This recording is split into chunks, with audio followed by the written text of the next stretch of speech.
actual location ng ating Citrus Heights dito sa Barangay Santo Cristo, sa Yaya, Quezon. So along highway siya.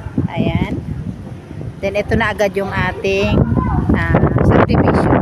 Papasok dun sa loob. Ongoing na yung construction. Ayan. Construct na po ni start ng bahay. Then ito yung pinaka natin, pangalan na subdivision. Tapos yun yung gate. Ayan, nakikita niyo po yan yung gate. Then ongoing construction yung mga bahay. Unti-unti na.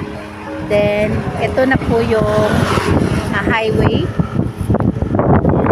Ito yung Kiskis Road. Yan. Ito papunta na to sa mga beach resort. Yan. Mga 15 to 20 minutes nasa resort na kayo ng Chaong Beach Resort. Ito na agad ang ating actual location. Lakad lang kay konti o sasakay kayo. Doon naman yung